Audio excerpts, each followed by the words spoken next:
la présence de bases militaires étrangères au Sénégal.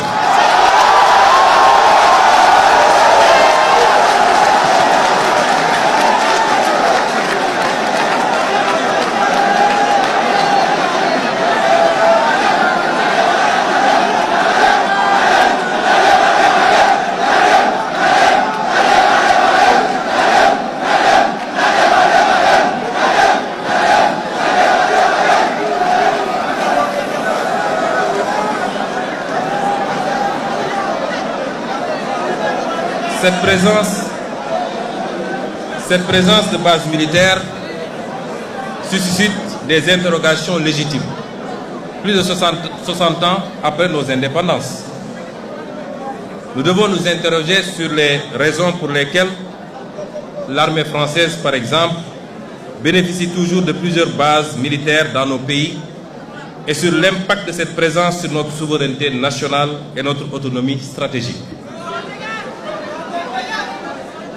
L'histoire récente, j'aime bien prendre des exemples sur la France elle-même.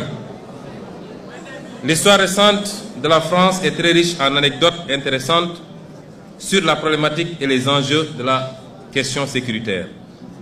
Entre 1956 et 1958, vous êtes historien, je ne le suis pas.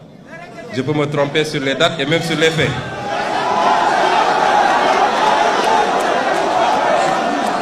Mais entre 1956 et 1958,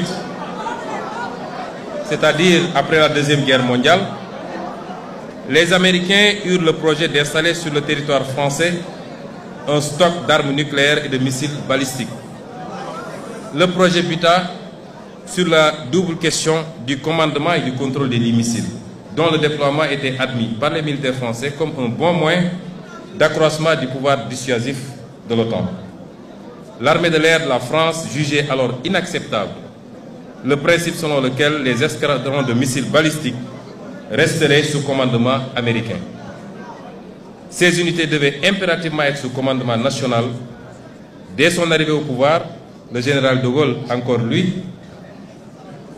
lors de la réunion de défense du 7 juin 1958, avisa que ces armes devront être obligatoirement sous contrôle français et que la France réclame le droit de donner son avis dans le déclenchement d'une éventuelle guerre nucléaire, toutes conditions jugées excessives par les Américains au point qu'un accord n'ait pu être conclu.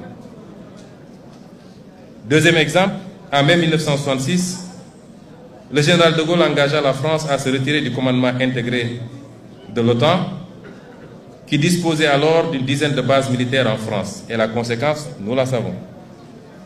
Et justifia cette décision par la volonté de la France de disposer d'elle-même, volonté qui est incompatible avec une organisation de défense dans laquelle elle est subordonnée.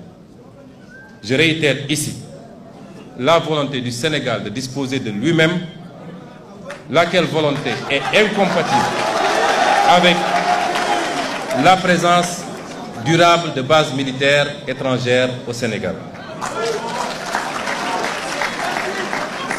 Ceci ne remet pas en question les accords de défense. Nous entretenons les accords de défense avec beaucoup de pays, les États-Unis, la Grande-Bretagne, la Chine même, je crois, beaucoup de pays. On peut avoir des accords de défense sans que cela ne justifie que le tiers de la région de Dakar soit occupé aujourd'hui par des garnisons étrangères.